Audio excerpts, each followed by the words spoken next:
जोर से बोलेंगे। जय अग्रवाल सेवा समिति हिसार द्वारा कि हमारी पूजनीय माता श्रीमती सावित्री जिंदल जी अभी आपके सामने अपने विचार रखे। भाई बजरंग दास गर्ग जी ने, बहन शकुंतला राजलीवाला जी और भी सभी, बहुत ही सबके नाम बजरंग जी ने ले दिए। मैं लूंगा तो समय लगेगा।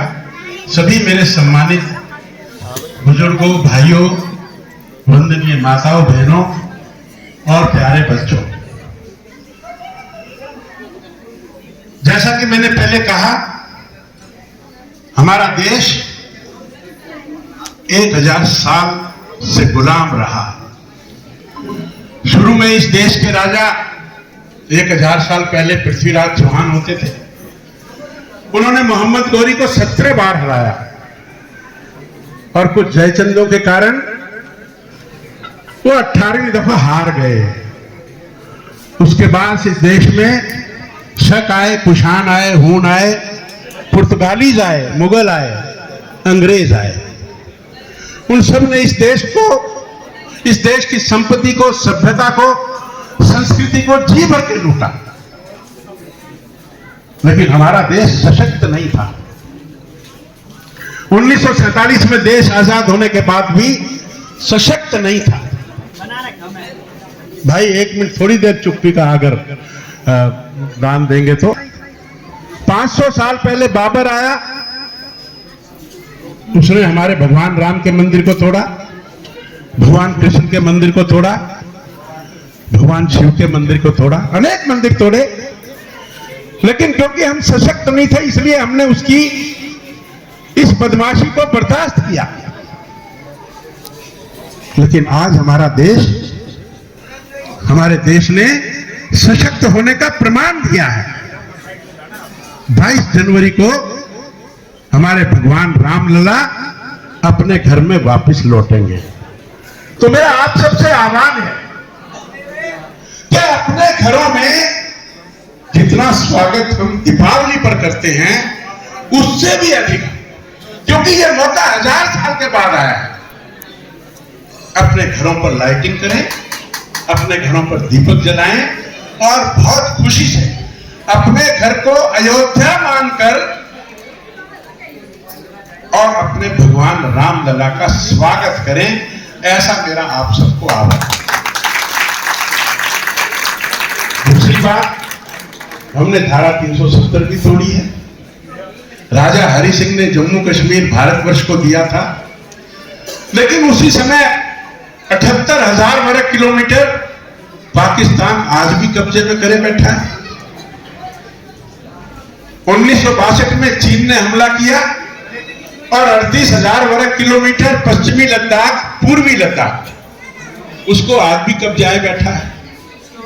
तो मैं ये मंगल कामना करता हूं कि हम लोग और भी शक्तिशाली बने और जिस प्रकार धारा 370 तोड़ी, उसी प्रकार पाक ऑक्युपाइड कश्मीर को भी वापस लें और चाइना ऑक्युपाइड कश्मीर को भी वापस लेंगे। और मैं समझता हूं कि आप ही माताओं बहनों की कोख से क्या पता कौन अग्रबंधु ही जन्म ले, और जो मैंने ये बात कही, आज नहीं तो कल और कल नहीं तो परसों ये जो कश्मीर ऑक्युपाइड बाई पाकिस्तान और चाइना है, ये हम वापस ले सकें। ऐसी शक्ति हमें चाहिए। महाराजा अग्रसेन की बात करें, कितने वीर थे वो, इसका अंदाजा हम लगा नहीं सकते। 5100 वर्ष पहले हमारे भगवान अग्रसेन महाराज, ये भगवान कृष्ण के समकालिक थे और इनके पिता ने, बल्लभराज जी ने जब ये कहा कि महाभारत के युद्ध में आप हिस्सा नहीं ले सकते, तो ये जिद करके गए और कौरवों को हराने में इनका मुख्य हाथ था। कितनी बड़ी बात है, इतनी बड़ी बात हम लोगों समाज को बताते हैं क्या? और लोगों को ताली बजाइए जोर से। यानी कि हमारे पूर्वज, और कौन से पूर्वज? जो भगवान राम की संतान कुश, और कुश की 37वीं या 38वीं पीढ़ी वो हमारे महाराजा अग्रसेन, और भगवान कृष्ण के साथ मिलकर कौरवों को हराने वाले हमारे महाराजा अग्रसेन। ये छोटी बात है क्या? ये बात अगर हम अपनी पीढ़ियों को बताएंगे नहीं, अपने बच्चों को बताएंगे नहीं, तो उनको कैसे पता लगेगा कि हमारा स्वाभिमानी इतिहास कैसा? आज तो हमारी इमेज बड़ी, माफ करना, शक्तिशाली के मामले में कोई अच्छी नहीं है। हमें लोग डरपोक समझते हैं। क्यों डरपोक समझते हैं भाई? हम जिनकी संतानें हैं, ये बात, हम किनका खून है, ये बात अगर हमने, जो बच्चा आज जन्म लेता है उसके कान में ये बात बताएंगे नहीं, तो कैसे हमारा समाज बलशाली बनेगा? आज जैसा कि जिक्र हुआ, हम लोग अपने गीत गाते क्यों नहीं है? अंतरराष्ट्रीय हवाई अड्डा हिसार में होना इतनी बड़ी बात नहीं है। जगह हमारे पास थी, हमारे सूत आ गई, हमने डिमांड रख दी और वो बन गया। और ये हवाई अड्डा विश्व का सबसे बड़ा हवाई अड्डा है। आप गूगल पे सर्च कर लो, 7200 एकड़ जमीन किसी और हवाई अड्डे के पास नहीं है। बड़ा हो गया ना? दिल्ली का हवाई अड्डा तो 5,500 एकड़ में, और हमारा हवाई अड्डा 7200 एकड़ में। और इसके साथ मैंने मुख्यमंत्री जी को रख दी अपनी बात कि 10,000 एकड़ जमीन और है, वो भी हम इसके साथ जोड़ेंगे, तो ये 17,200 एकड़ जमीन हो जाएगी। आप सब भाई बैठे हैं, बड़े योग्य हैं, गूगल पे सर्च मार कर देख लेना, उसमें निकाल लेना कि सबसे बड़ा हवाई अड्डा कहीं है क्या। लेकिन जो मैंने एक बात कही कि अंतरराष्ट्रीय हवाई अड्डा तो दुनिया की जगह है, पता नहीं कितनी जगह है, ये बड़ी बात नहीं है। बड़ी बात यह है कि इसका नाम हमारे पूर्वज महाराजा अग्रसेन के नाम पर। आप मुझे एक बात बताइए, अभी भी आपको इसकी अहमियत नहीं पता। हम लोग कई दफा इतनी सी बात ही कर देते हैं कि इस चौक का नाम महाराजा अग्रसेन रखवा दो, इस स्कूल का नाम महाराजा अग्रसेन रखवा दो। विश्व में अंतरराष्ट्रीय हवाई अड्डा, इससे बड़ा कोई इंस्टीट्यूशन है क्या? बताइए मुझे, इससे बड़ा कोई इंस्टीट्यूशन है क्या? जब सबसे बड़ा इंस्टीट्यूशन विश्व का और उसका नाम महाराजा अग्रसेन, तो हम इस बात को गाते क्यों नहीं? पूरे विश्व में यह बात आग की तरह फैलनी चाहिए कि हमारे समाज में इतनी ताकत थी। देखिए, कोई मेरे कहने से या किसी के कहने से कोई नाम नहीं रखा जाता। कहीं ना कहीं तो ताकत का एहसास हमने दिलवाया होगा, तभी ये नाम डला है। कोई भाईचारे में नहीं डला। क्यों बजरंग, ठीक है ना? इस बात कहीं ना कहीं ताकत का एहसास होता है, और कहीं ना कहीं ऊपर सरकार को भी इस चीज का महसूस हुआ होगा। फिर अग्रवाल समाज के व्यक्ति का नाम इनके पूर्वज के नाम पर हवाई अड्डा होना, अग्रवाल में, हिसार में, ये कैसे हम बर्दाश्त करेंगे कि किसी और का नाम हवाई अड्डे का नाम हो? एक बात, इसका हमें सोशल मीडिया पर सबको बहुत जोर शोर से गुणगान गाना चाहिए, और हमें कभी डिमांडिंग नहीं बनना चाहिए। हमें ये दे दो जी, हमें फलाना दे दो जी, हमें दिखला दे दो। क्यों दे दो? हम देने वाले हैं, हम लेने वाले नहीं हैं। हम लोग हमेशा डिमांड की स्थिति में रहते हैं। मैं पूरे हरियाणा में दौरा करता हूं, कह देते जी हम तो धर्मशाला बना रहे हैं जी, दे दो, फलाना कर लो, दिखला कर दो, देने में ही रहते। ये नहीं कहते कि हमें किसी चीज की जरूरत नहीं है।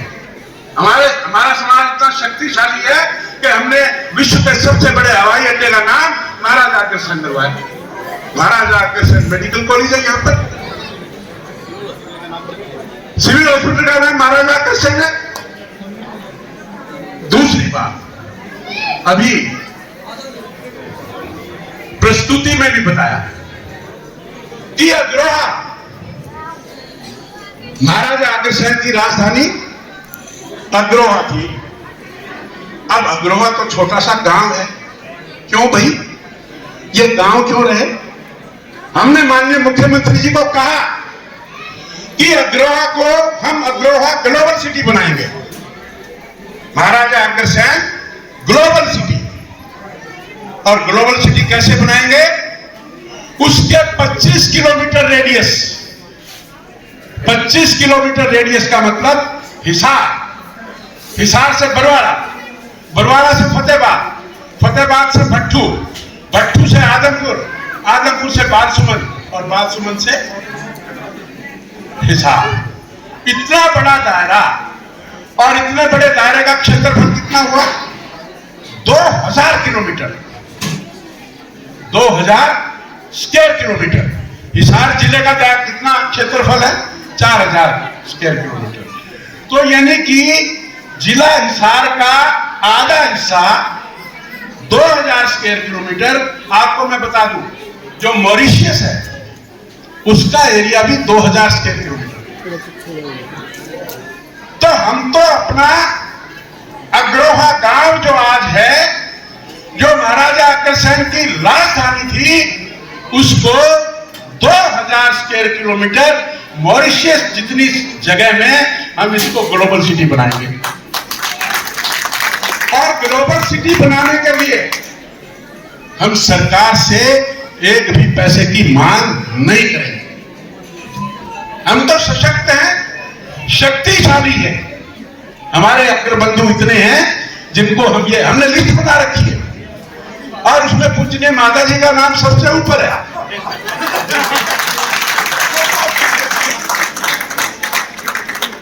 हम तो इनको ये कहने वाले हैं कि 10-10 हजार करोड़ रुपया, 20-20 हजार करोड़ रुपया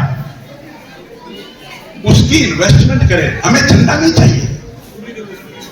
जब इतने हमारे धनी लोग, इतने अग्र समाज के पूरे संसार में, अमेरिका में, कनाडा में हमारे बहुत लोग हैं, हमने तो लिस्ट बना रखी है। जो 1000 करोड़ से ज्यादा खर्चने का मादा रखता है, ऐसे 100 नामों की लिस्ट मेरे पास है। उसमें माननीय सुभाष चंद्र गोयनका जी भी। हम इनको कहेंगे कि बड़ी बड़ी यूनिट यहां पर लगाएं। तो बताओ, ये महाराजा अग्रसेन ग्लोबल सिटी बनेगा कि नहीं बनेगा? समय लगता है ऐसी चीजों में। मैं ज्यादा समय ना लेता हुआ, 2 पॉलिसी होती है, एक सिटअप पॉलिसी होती है, एक स्टैंड अप पॉलिसी होती है। सिटअप पॉलिसी में क्या होता है कि हम लोगों को दान देते हैं, ले भाई, खाना भी फ्री, घर भी फ्री, सब कुछ फ्री, और हम उस आदमी को बेकार कर देते हैं, उसका जीवन नष्ट कर देते हैं। हम ऐसी पॉलिसी को हमें अडॉप्ट नहीं करना चाहिए। हमें स्टैंड अप पॉलिसी को अडॉप्ट करना चाहिए। हमें यह कहना चाहिए कि हम आपकी मदद करेंगे, आपकी मदद करेंगे, ये पैसा लो, ये काम करो, कमाओ और खाओ। जैसे सरकार की मुद्रा बैंकिंग योजना है, 50,000 तक का लोन, 5 लाख तक का लोन, 10 लाख तक का लोन बिना कोलेटरल के देने का उसमें व्यवधान है, प्रावधान है। तो उसमें क्या होता है कि वो पैसे लेकर कोई रेडी अपनी ले लेता है, कोई कार टैक्सी ले लेता है, वो टैक्सी चलाता है। तो ये स्टैंड अप पॉलिसी है। तो इस स्टैंड अप पॉलिसी के नाते, अच्छा, हरियाणा सरकार भी कई जगह परिवार उत्थान मेले करती है, मेले लगाती है, उसमें बैंक लोगों को बुलाती है, सोसाइटीज को बुलाती है कि भी इनको लोन दो। लोन से वो भैंस खरीदेगा, भैंस खरीदने से वो भैंस की सेवा करेगा और उसका दूध बनेगा और उस दूध को बेचेगा। और फिर हम लोग आलू उगाते हैं, 100 तरह की चीजें करते हैं, उनके चिप्स बनाकर बेचेंगे तो वही आलू उनका। तो मेरा आप सबसे निवेदन है कि आपको stand up India, stand up policy adopt करके अपने जो समाज के लोग हैं उनकी मदद करनी चाहिए, ताकि लोग अपने आप पे खड़े हों। हमने कितने लोगों को, ये बजरंग भाई ने सही कहा कि हमने कितने लोगों को उस गरीबी की रेखा से जो नीचे हैं उनको उठाकर सेल्फ इंडिपेंडेंट। हम नहीं चाहते कि हमारे समाज में एक भी आदमी मांगने वाला बने।